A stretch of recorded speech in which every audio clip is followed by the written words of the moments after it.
चलिए तो दोस्तों, आप सभी का बहुत बहुत स्वागत है आपके अपने चैनल कैम्ब्रिज कोचिंग इंस्टीट्यूशन में। और आज हम फिर दूसरे पैटर्न को लेकर के आ रहे हैं आपके सामने। पहला दिन जो था वो कल 7 बजे तक अपलोड कर दिया जाएगा। हमेशा आपको 7 बजे की वीडियो मिल जाएगी। तो वीडियो को आप देखेंगे, ज़्यादा से ज़्यादा लोग सब्सक्राइब करें और लाइक करें, कमेंट भी किया करें। कोई परेशानी भी दिक्कत है इस चीज़ के लिए कमेंट भी करें। तो अपन आगे देखते हैं। अपन ने जो कल देखा था बेटा, है ना, तो अपन लोगों ने देखा था सेंटेंस, जो कि एक्सक्लेमेटरी सेंटेंस तक हम लोगों ने कंप्लीट कर दिया। ठीक है, अब हम समझे कि भाई सेंटेंस बनता है तो उसकी जो फॉर्मेशन है, जो हमें हमेशा से लिखवाई जा रही है टीचरों के द्वारा, तो वो फॉर्मेशन दरअसल काम क्या करती है, कैसे करती है, इस चीज को अपन देखेंगे आज। तो हम देखेंगे formation of the sentence, sentence को बनाया कैसे जाता है और उसमें कौन कौन सी चीजें यूज होती है। तो सबसे पहली चीज जो मैं लेकर के चलूंगा वो होता है सब्जेक्ट। क्या होता है? सब्जेक्ट। ठीक है, आप लोगों को ऐसा लिखवाया जाता होगा, मैं बता रहा हूँ आपको, subject plus helping verb plus main verb plus object plus other words, right.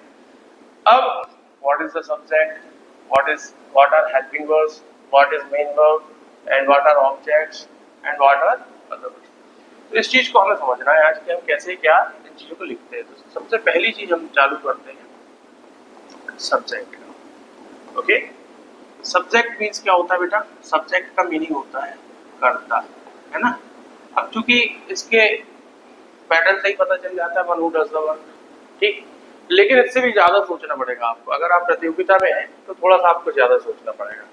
One who does the work हमेशा काम नहीं देगा बेटा, है ना, क्योंकि जहां पर करता नहीं होता फिर वहां पर इट का यूज करते हैं, है ना। तो ये चीज समझिए। सब्जेक्ट जो होता है, सब्जेक्ट सिंपल सी चीज है दैट वी टॉक अबाउट, जिसके बारे में सेंटेंस पूरा लिखा जाता है, जिसकी बात पूरी होती है, वो सब्जेक्ट होता है। ठीक है, दैट वी टॉक अबाउट। और सब्जेक्ट्स हो कौन सकते हैं? सब्जेक्ट्स हो सकते हैं बेटा नाउन एंड प्रोनाउंस। ठीक है, नाउन्स एंड प्रोनाउंस ही सब्जेक्ट हो सकते हैं। एडवर्ब सब्जेक्ट नहीं होते, एडजेक्टिव सब्जेक्ट नहीं होते। क्लियर है ना? नाउन एंड प्रोनाउंस ही सब्जेक्ट होते हैं। अब इसको थोड़ा सा और समझेंगे कि क्या भाई हमने लिख दिया, जो जैसे हमने कहा कि Ram is speaking the truth, Ram is speaking the truth. तो सबसे पहली चीज हम इधर पर देख रहे हैं कि ये हमारा सब्जेक्ट है, लेकिन हमें पता कैसे चलेगा ये सब्जेक्ट है। तो आप सबसे पहली चीज देखिए, इज स्पीकिंग द ट्रुथ, जो बाकी का बचा हुआ सेंटेंस है वो किसके लिए बोला जा रहा है? वो राम के बारे में बात कर रहा है। ठीक है ना, कि राम क्या बोल रहा है? सच बोल रहा है। ठीक है, तो Ram is speaking the truth. तो ये बचा हुआ ये पोर्शन क्या होता है? राम जैसे सब्जेक्ट हो गया। भाई अभी तक सब्जेक्ट हम कैसे निकालते थे? हु से, मतलब सब्जेक्ट, मतलब सेंटेंस में आप लोग कौन प्रश्न करते थे तो सब्जेक्ट निकल के आ जाता था। लेकिन वहां पर सब्जेक्ट तभी निकलेगा जब वो सब्जेक्ट वहां पे करता होगा। अगर वो करता नहीं, ठीक है, तो आप फिर सब्जेक्ट निकालने में विफल हो जाएंगे। मैंने कह दिया इट इज रेनिंग, अब ये कौन कर रहा है? तो इसमें ये वर्ब जो है वो डूइंग नहीं है, वो हैपनिंग है। तो जब हैपनिंग मतलब कि अपने आप होने वाली क्रियाएं होती हैं, जो पानी अपने आप बरसता है, डाई जो है वो भी हैपनिंग है, अपने आप मर जाता है आदमी, है ना। तो हमको समझ के चलना है कि ये हैपनिंग और डूइंग वर्ब्स मैं अभी आगे बताऊंगा आपको। तो ये होती क्या है, कैसी क्या होती है। तो इसमें भी हैपनिंग होगी, उसमें सब्जेक्ट नहीं होगा। क्लियर? तो हमने कहा Ram is speaking the truth, Ram सच बोल रहा है।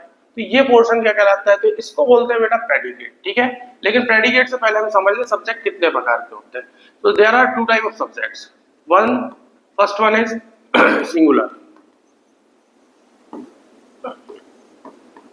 ठीक है, and second one is plural. Singular subject की अगर हम बात करें तो हमें दिमाग में रखना है he, she, it, name. He, she, it, name. He और शी का मतलब वह होता है। ही का यूज जो हम करते हैं बहुत सारे बच्चे ऐसे होते हैं जिनको पता नहीं होता है, तो मैं बता दे रहा हूँ आपको, ही शी इट। ठीक है, ही मतलब होता है वह, शी का मीनिंग भी वह। कंफ्यूज है कि करें क्या, तो ये याद रखना, ये मेल के लिए यूज होगा और ये फीमेल के लिए यूज होगा। इट का यूज जो होता है इसका मतलब होता है ये। ठीक है, तो ये यूज होता है बेटा नॉन लिविंग थिंग्स, किसके लिए, नॉन लिविंग्स के लिए, और किसके लिए, एंड एनिमल्स, एनिमल्स। ओके, अच्छा, इसको सब्जेक्ट बना करके पता है जब हम रखते हैं तो हमें दिमाग में रखना होता है कि ये नेचुरल पैटर्न्स के साथ में भी यूज होता है, डे के साथ में night, it is night, it is day, it is midnight, है ना, इस टाइप से भी। तो ही सी इट, नेम, नेम मतलब किसी का भी नाम या कोई भी एक व्यक्ति आप कह सकते हैं, व्यक्ति, वस्तु, जानवर, कोई भी। प्लूरल की बात करें, आई, वी, दे, यू। ठीक है, प्लूरल की बात करें तो आई, वी, दे, यू होता है। आई मतलब मैं, हम, दे, वे, उन्हें, यू, तुम या आप। ये चीज आपको माइंड में रखनी है। तो ये दो प्रकार के सब्जेक्ट होते हैं, सिंगुलर सब्जेक्ट होता है एंड प्लूरल सब्जेक्ट होता है। अब हम बात करते हैं प्रेडिकेट की, तो इसमें ही इसका निकल के आता है जी कि प्रेडिकेट क्या होता है, राइट। प्रेडिकेट जो होता है इसको बोलते हैं विधेय। क्या बोलते हैं, विधेय। ठीक है, तो इसको कैसे हम डिस्क्राइब करेंगे, तो इसको डिस्क्राइब करेंगे, what is told about the subject. Subject के बारे में जो ये बात हो रही है इसको हम बोलेंगे बेटा विधेय। तो सब्जेक्ट के बारे में जो बात हो रही है उसको हम विधेय बोलेंगे, जिसको हम बोलते हैं प्रेडिकेट। ठीक है, तो ये चीज क्लियर हो गई आपको, सब्जेक्ट क्या होता है। चलिए आगे बढ़ते हैं। सब्जेक्ट के बाद हमारे पास प्रेडिकेट आ गया। प्रेडिकेट के बाद अब हम बात करेंगे, हमने सब्जेक्ट का जो सेंटेंस के मेन पार्ट थे दो, उनकी डिस्कशन कर ली है। अब हम बात करेंगे बेटा कि हमारे पास हेल्पिंग वर्ब्स कैसी होती है। ठीक है, नंबर 2, हेल्पिंग वर्ब्स।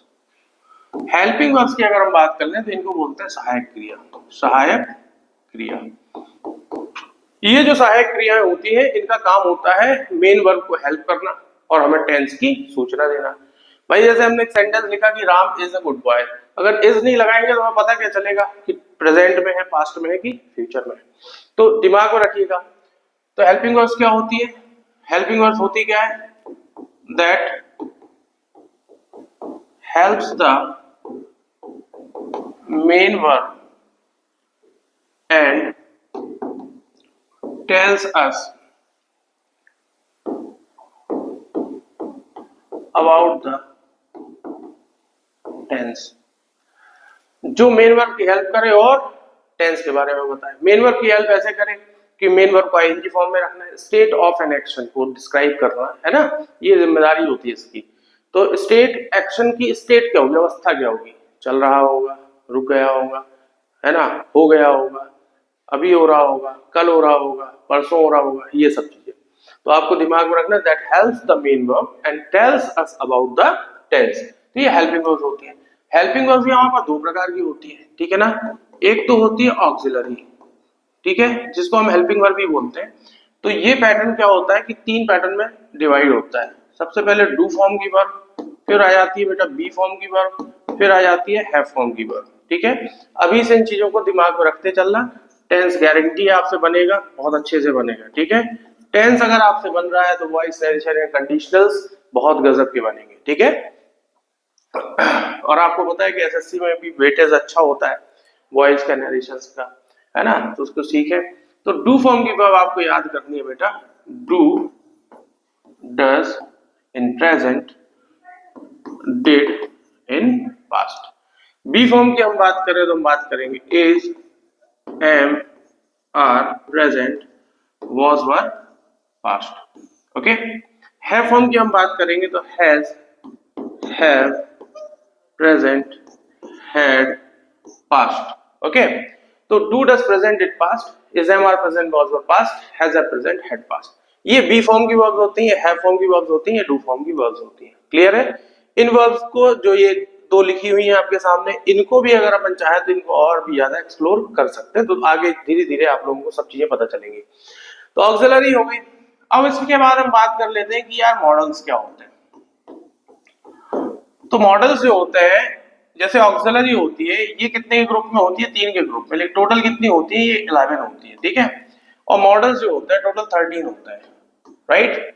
अगर कहा जाए तो एंडलेस होते हैं एक प्रकार से, कि इनका ज्ञान लेते लेते भी आप जीवन निकालते हैं, तो बहुत बड़ी चीज है। तो मॉडल्स में हम चर्चा कर लें, तो मॉडल्स कौन कौन से होते हैं? तो मेरे हिसाब से आप ऐसे याद करिएगा, विल का वुड, शैल का शुड, विल का वुड, शैल का शुड, कैन का कुड, मे का माइट, ठीक है। ये ए नहीं बना है, या डी बना है, दिमाग में रखना। विल का वुड, शैल का शुड, कैन का कुड, मे का माइट, इसको बोलते हैं ought to, ought to, need, dare, used to and must। तो ये आपके मॉडल्स होते हैं, ठीक है। अच्छा, मॉडल्स ऑक्सिलरीज को अलग अलग क्यों रखा गया, बताइएगा मुझे कमेंट करके, ठीक है। कि मॉडल और ऑक्सिलरीज को अलग अलग सेपरेटली क्यों रखा गया, है ना। क्यों उनको 13 के ग्रुप में अलग कर दिया, क्यों उनको 3 के ग्रुप में 11 ऑक्सिलरीज अलग कर दी। तो ये चीज आप लोगों को थोड़ा सा बताना पड़ेगा कि ये पहले से पता था कि नहीं था। तो हम बता दें आपको कि मॉडल्स और ऑक्सिलरी की बात करते हैं तो ये किसी वर्ब के मूड को बताता है। क्लियर? अब इस चीज से आपको समझ में नहीं आया होगा कि मैंने क्या कह दिया। देखिए, दो प्रकार के थॉट पैटर्न चलते हैं लैंग्वेज में, ठीक है। एक होता है सब्जेक्टिव थॉट, एक होता है ऑब्जेक्टिव थॉट, ठीक है। सब्जेक्टिव थॉट होता है किसी एक व्यक्ति का अपना खुद का एक विचार, क्लियर है, जो ये भी जाहिर कर सकता है और ये भी जाहिर कर सकता है, क्लियर है। लेकिन अभी आपको एक पैटर्न लेके चल रहा है कि ये जो होते हैं ये सब्जेक्टिव थॉट्स होते हैं, मतलब किसी की व्यक्ति की ओपिनियंस होती है, नेसेसिटी होती है ना, डायरेक्ट रिक्वेस्ट पैटर्न होते हैं, इनडायरेक्ट रिक्वेस्ट पैटर्न होते हैं। तो इनसे जो बनता है, ये बनता है बेटा सब्जेक्टिव थॉट ज्यादा। ऑक्सिलरीज जो होती है ये कैसा बताती है? ये बताती है ऑब्जेक्टिव थॉट्स। ऑब्जेक्टिव थॉट्स मतलब कि ऐसी थॉट्स जिनको आप देख रहे होते हुए, जैसे आई एम टीचिंग, मैं पढ़ा रहा हूं, तो आई एम लगाया फिर आईएनजी लगाया मैंने, तो इससे क्या दिख रहा है आपको कि काम होते हुए दिख रहा है ना, ठीक। अगर मैं कह दूं आई विल टीच इंग्लिश, तो मैं अंग्रेजी पढ़ाऊंगा, पढ़ाई क्या? नहीं पढ़ाई, आगे पढ़ाऊंगा, clear. I can teach English, मैं अंग्रेजी पढ़ा सकता हूँ, ये थॉट है मेरा कि मैं अंग्रेजी पढ़ा सकता हूँ। लेकिन आप इस जो मैं इसमें बोलूंगा वो देख पा रहे होंगे, आई एम टीचिंग इंग्लिश, समझे ना। तो ये ऑब्जेक्टिव और सब्जेक्टिव थॉट का डिफरेंस होता है बेटा इसमें, और इस चीज को पकड़ के चलना थोड़ा सा ग्रामर आगे और आसान लगने लगेगी, ठीक है। तो हेल्पिंग वर्ब्स हो गई, सहायक क्रिया that helps the main verb and tells us about the tense. Auxiliary जो होती है वो 3 के ग्रुप में 11 होती है, ठीक है ना। Do be have, do be have इनका ग्रुप होता है। डू फॉर्म की ग्रुप की जो वर्ब फॉर्म्स होते हैं, do does present did past, ये हमारे बी फॉर्म के होते हैं, is am are present was और पास्ट। जो हैव फॉर्म के होते हैं, has am present had past, clear. वैसे ही मॉडल्स होते हैं 13, जिनको याद करने का तरीका है विल का वुड, शैल का शुड, कैन का कुड, मे का might, ought to, need, dare, used to and must. Okay, याद तो होने चाहिए गुरु, याद नहीं होंगे तो फिर गड़बड़ हो जाएगा। ओके, चलिए तो आगे देखते हैं हेल्पिंग वर्ब्स के बाद हम देखते हैं मेन वर्ब के बारे में। तो भाई जो मेन वर्ब होती है नंबर 3, बहुत इंपॉर्टेंट पार्ट होता है मेन वर्ब। मेन वर्ब को हम क्या बोलते हैं बेटा? मुख्य क्रिया। क्या बोलते हैं? मुख्य क्रिया। मुख्य क्रिया क्या होती है? तो मुख्य क्रिया बेटा या तो एक्शन होता है या एक्टिविटी होती है, या एक्शन होता है या एक्टिविटी होती है, ठीक है। तो हमने जैसे कह दिया, अच्छा एक चीज और याद रखना आप लोग की, जो टेंस होता है वो वर्ब का फॉर्म होता है, ठीक है ना। टेंस जो होता है वो वर्ब का फॉर्म होता है। कैसे होता है? जैसे हमने कहा कि वर्ब का first form, second form, third form and ING form, 4 state होती है वर्ब की, है ना। बिल्कुल किसी किताब के चक्कर में पढ़ने की जरूरत नहीं है, 4 स्टेट्स होती हैं। जब मैं आपको टेंस पढ़ाऊंगा तो आपको डिक्लेयर कर दूंगा सामने कि होती है कि नहीं होती। वर्ब का फर्स्ट फॉर्म जो होता है वो होता है, जैसे हमने लिख दिया टेक, ठीक है। इसी का एक सिंगुलर फॉर्मेट होता है जो होता है टेक्स, क्लियर है ना। वर्ब का सेकंड फॉर्म, इसी का सेकंड फॉर्म जो होता है ये होता है टुक। वर्ब का थर्ड फॉर्म क्या होता है? वर्ब का थर्ड फॉर्म होता है टेकन, और वर्ब का आईएनजी फॉर्म होता है टेकिंग। ओके, अब समझने की बात ये होती है कि वर्ब के हमारे पास 4 फॉर्म होते हैं। तो 4 फॉर्म क्यों होते हैं? क्योंकि स्टेट एक्शन की कोई भी होती है, या तो इनकम्प्लीट पैटर्न में लिखा जाएगा एक्शन, या कंप्लीट पैटर्न में लिखा जाएगा एक्शन, या पास्ट पैटर्न में लिखा जाएगा एक्शन, या आपका neither complete and nor incomplete की स्टेट में एक्शन को लिखा जाएगा। मींस हमारे परमानेंट एक्शंस। ओके, तो ये जो फॉर्मेट दिख रहा है मेन वर्ब का, इस फॉर्मेट को, है ना, इस फॉर्मेट से ही ये बाकी के फॉर्मेट्स निकले हुए हैं। तो टेकन एंड टेकिंग, तो इनको बोलते हैं, जो ये है इनको बोलते हैं डेराइव्ड फॉर्म, डेराइव्ड फॉर्म्स। ठीक है, कैसे डेराइव्ड फॉर्म्स? मतलब कि इसी वर्ब के एक फॉर्म से निकले हुए बाकी के फॉर्म, जिसमें ये भी इंक्लूड हो जाएगा। Base form of the verb ये कहलाएगा। ओके, तो base form of the verb ये कहलाएगा टेक, बाकी टेक्स हो गया, टुक हो गया, टेकन हो गया एंड टेकिंग हो गया, these are the derived forms of the verb. ये चीज आपको दिमाग में रखनी है। वर्ब के बारे में एक बहुत इंपॉर्टेंट चीज बता दूं कि इनको पढ़ने में क्या होता है, सबसे ज्यादा बोर हुआ है आदमी, मुझे लगता है ऐसा। मैं अभी जिंदगी में रट नहीं पाया था कभी, है ना। स्कूल टाइम में भी इतना बड़ा वो पकड़ा देते थे पूरा, तो वो नहीं हो पाता था भाई, और किसी से भी नहीं हो पाएगा, रोज रोज का रूटीन बोरिंग हो जाता है। तो मैं आपको बता रहा हूं कि इन वर्ब्स को थोड़ा सा देखकर पढ़ा करें। ठीक है, देखकर कैसे पढ़ा करें? कि सबसे पहली चीज तो ये देखना है कि कोई वर्ब बेटा डूइंग है, कोई वर्ब होती है हैपनिंग, है ना, और कोई वर्ब होती है स्टेटिव। क्या होती है? स्टेटिव। अब सर डूइंग क्या होता है, स्टेटिव क्या होता है, हैपनिंग क्या होता है? तो मैं बता रहा हूं, डूइंग वर्ब होती है जिन वर्ब्स को हम करते हैं, जैसे मैं पढ़ा रहा हूं तो मुझे करना पड़ेगा ये काम। क्लियर? हैपनिंग वर्ब वो होती है जो ऑटोमेटिकली होती है। ठीक है, डाई, कोई मर गया, हो गया। अगर इसी को हम करेंगे तो वो किलिंग कहलाएगा, किल हो जाएगा। ओके, रेन, बारिश अपने आप होती है, वो वाला तो प्रश्न ही नहीं उठता किसी प्रकार से कि मेरा यार हंस रहा है बारिश हो जाए, वैसे तो होने नहीं वाली भैया बारिश, है ना। स्टेटिव वर्ब होती है जो एक स्टेट को बताए, जैसे हमने कहा नो, KNOW, तो इससे क्या हुआ, या तो मैं व्यक्ति को जानता हूं या नहीं जानता हूं। लाइक, या तो मैं किसी चीज को लाइक करता हूं नहीं करता हूं, बीच की स्टेट नहीं होती है इसकी, है ना, इनकम्प्लीट स्टेट नहीं होती है इनकी, या तो कंप्लीट स्टेट होगी, ठीक है ना, कॉन्टिन्यूअस पैटर्न में स्टेट नहीं होगी इनकी। तो डूइंग वर्ब जैसे कि हमने कह दिया, किल का ही ले लें उदाहरण, है ना, इधर डाई ले लेते हैं, इधर पर हमने ले लिया नो, है ना।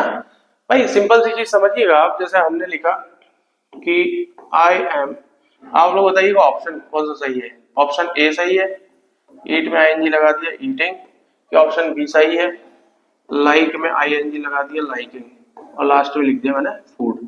अब ये दो आपके ऑप्शंस हैं, इन दो ऑप्शंस में से विच वन इज करेक्ट? ठीक है, तो कमेंट्स में आप लोग बताएंगे, है ना। आपको अपने आप समझ में आ जाएगा कि स्टेटिव वर्ब क्या होता है और डूइंग वर्ब्स क्या होती हैं। क्लियर है? और हैपनिंग का तो आप क्लियर है कि भाई जो अपने आप हो रही है वो हैपनिंग हो जाएगी।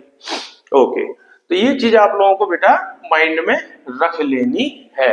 तो ये हो गया हमारा मेन वर्ब, ओके, जिसको हम बोलते हैं मुख्य क्रिया। इसको भी बताएंगे हम कि ऐसे यस क्यों लगता है, क्यों नहीं लगता है, कहां पर क्या लगना है, ये सब भी अपने पास चर्चाएं होंगी।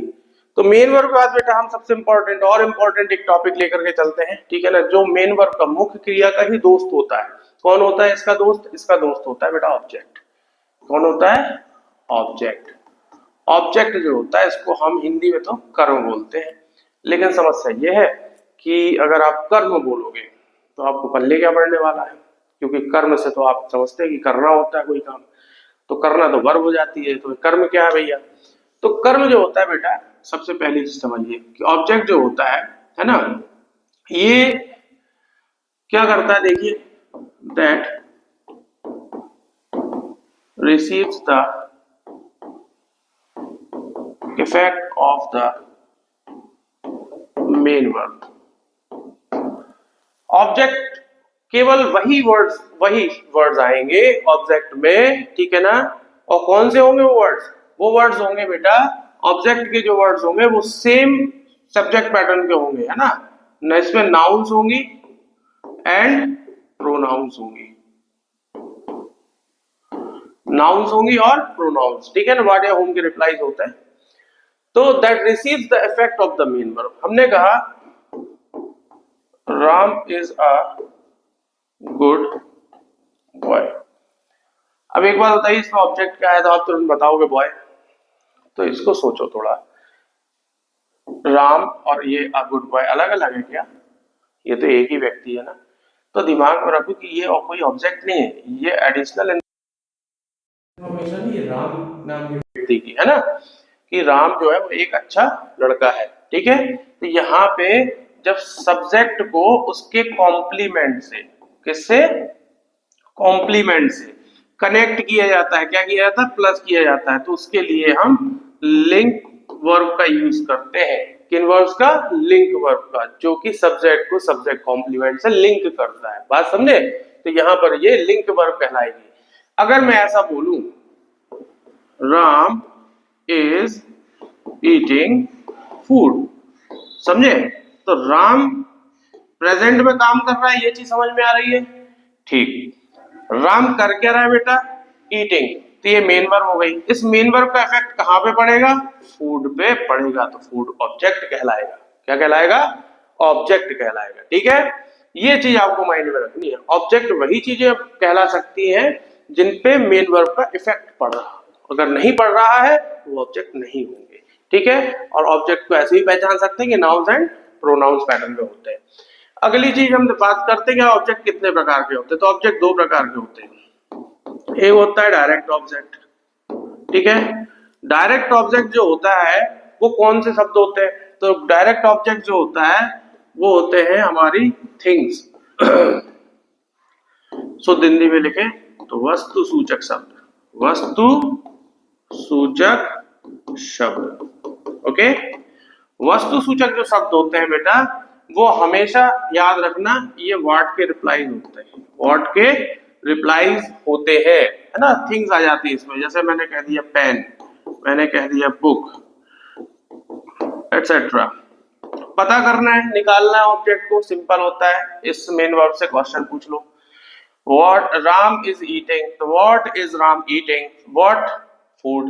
क्लियर, निकल के आ गया। कौन सा ऑब्जेक्ट हुआ? बोले डायरेक्ट ऑब्जेक्ट हो गया। इसके बाद दूसरी चीज आ जाती है जिसमें होता है इनडायरेक्ट ऑब्जेक्ट। इनडायरेक्ट ऑब्जेक्ट, तो इनडायरेक्ट ऑब्जेक्ट की अगर हम बात करें तो ये पर्सन्स होते हैं। पर्सन्स होते हैं मतलब प्रोनाउन के रूप में या नाउन के रूप में। जैसे कि आई का मी, दे का देम, यू का यू, है ना, एंड आई का मी, है ना, यू हो गया, दे हो गया, इट का इट। कोई नाम आ जाता है तो नाम चेंज नहीं होता, वो जो का त्यों होता है, एज इट इज रखा जाता है। तो ये डायरेक्ट इनडायरेक्ट ऑब्जेक्ट होते हैं, है ना। अब इनडायरेक्ट ऑब्जेक्ट जो कि पर्सन होते हैं, तो ये काय का रिप्लाई होता है? तो ये होम का रिप्लाई होते हैं बेटा। किसका रिप्लाई होते हैं? होम का रिप्लाई होते हैं। होम का मतलब होता है किसे, किससे, किसको। ठीक है, बहुत सारे बच्चों को प्रॉब्लम्स होती है तो उनके लिए मैं हिंदी भी लिखता जा रहा हूँ। ठीक है, तो इनडायरेक्ट ऑब्जेक्ट जो होते हैं पर्सन्स होते हैं, ये होम का रिप्लाई होते हैं, है ना। जैसे मैंने कहा I am talking to you, है ना, तो क्या बोलेंगे? Whom are you talking to? You. Okay, तो इस टाइप से आप लोगों को दिमाग में रखना है कि ये ऑब्जेक्ट्स होते हैं। बात समझ में आ गई होगी, जो ना आए वो कमेंट में पूछ लीजिएगा। ओके, चलिए। और कल के वीडियो के बारे में मैं एक बात बताना चाहता हूँ। थोड़ा सा एक हल्की सी एरर हो गई थी उसमें, कि जब मैंने पहले नंबर पढ़ाना जब चालू किया आप लोगों को, तो मैं गलती से जो पहली डेफिनेशन लिखी है अपन ने वर्ड की, तो उसमें लेटर की जगह मतलब शब्द की जगह मैंने क्या गलती की है? उसमें गलती ये हो गई है कि शब्द ना लिख करके मुझे वहां अक्षर लिखना चाहिए। अक्षरों के एक सार्थक समूह को शब्द बोलते हैं। ठीक है, तो मैं वहां पर गलती से लिख के शब्दों के सार्थक समूह को, है ना, तो ये चीज थोड़ा सा उसमें सही कर लीजिएगा। बाकी मैं जो आप लोगों को पीपीटी उपलब्ध करवाऊंगा अपने टेलीग्राम चैनल पे, तो आप उसमें सुधराया मिलेगा आपको। ओके, चलिए। हो जाता है कभी कभार जब पढ़ाने में थोड़ा सा ज्यादा लीन हो जाते हैं तो चीजें बिगड़ जाती हैं। चलिए, तो अब अपन एक चीज लेकर के चलते हैं जिसको हम बोलते हैं अदर वर्ड्स। अब अदर वर्ड्स तो बेचारे को बोले यार सर इसको क्या समझाओगे, ये तो बड़ी छोटी सी चीज है ना, जो कुछ लास्ट में है सब रख दो। अरे उसको रखने के भी ढंग होते हैं। अगर ऐसे ही रखने होते ना तो आप एसएससी को या कोई भी ऐसा एग्जाम जो अच्छा एग्जाम है ना, उसको निकालने में सक्षम रहते हैं। तो अदर वर्ड्स जो होता है बेटा, ये एडवर्ब्स होते हैं। क्या होते हैं? एडवर्ब्स। एडवर्ब का क्रम सिखाऊंगा मैं एडवर्ब में बहुत अच्छे से, ठीक है। तो एडवर्ब्स होते हैं क्या है? एडवर्ब्स यहाँ पे अगर अपन छोटे रूप में समझे इसको तो ये एमपीटी का पैटर्न होता है। एमपीटी क्या होता है सर? एमपीटी सर ये होता है M stands for manner, okay, P stands for place and T stands for time. आप लोगों ने हो सकता है मैनर ना देखा हो, लेकिन ये कॉम्बिनेशन हमेशा देखा होगा। तो आप कभी भी गौर करिएगा सेंटेंस में पी और टी मतलब पहले प्लेस और फिर टाइम लिखा जाता है, पहले प्लेस लिखा जाता है फिर टाइम, और ये सारे के सारे एडवर्ब हैं, ये सारे के सारे एडवर्ब्स हैं, ठीक है ना। Adverb of manner, adverb of place, adverb of time, समझे। तो ये दिमाग में रखिएगा, ये हाउ का रिप्लाई होता है, ये टाइम जो होता है व्हेन का रिप्लाई होता है, ये वेयर का रिप्लाई होता है। तो वेयर, हाउ और व्हेन के रिप्लाईज जो होते हैं वो एडवर्ब होते हैं। पहले से दिमाग में नोट करिए, अपने नोट्स में लिखते जाइएगा, क्लियर। तो इसका क्रम बेटा लेके चलना पड़ता है, सबसे पहले मैनर लिखना है, फिर प्लेस लिखना है, फिर टाइम लिखना है, तब जाकर के सेंटेंस सही होगा। तुम लोग सोचते हो कि यार बहुत इजी हो जाती चीजें, तो लिख करके बताएंगे आप, ठीक है। कल 7 बजे से आप लोगों को मेरे वीडियोस मिलना चालू हो जाएंगे, हम ये ऐसे ही क्रम से चलते रहेंगे। और दिमाग में रखिएगा कि आपको पेन पेपर लेकर के बैठना है बड़े अच्छे से, ठीक है। जब भी चैप्टर खत्म होगा तो हम उसका कोई टेस्ट लेंगे, उस टेस्ट में आप ज्यादा से ज्यादा लोग जुड़िए, ओके। और जो भी फेसबुक में हमारा हिमांशु जड़िया के नाम से एक चैनल है, ठीक है, और आपका इंस्टाग्राम में भी हिमांशु जड़िया के नाम से एक चैनल है, और सभी जगह पे सभी प्लेटफॉर्म्स पे हम लोग उपलब्ध हैं, ठीक है। तो हम आपके लिए कोशिश कर रहे हैं, आपको करना है मेहनत, केवल मेहनत, ओके। बस करते जाओ, लगे रहो, मिलेगी मंजिल, मैं गारंटी देता हूँ, ओके। ओके, मिलते हैं कल, देखते रहिए Cambridge coaching institution. Thank you.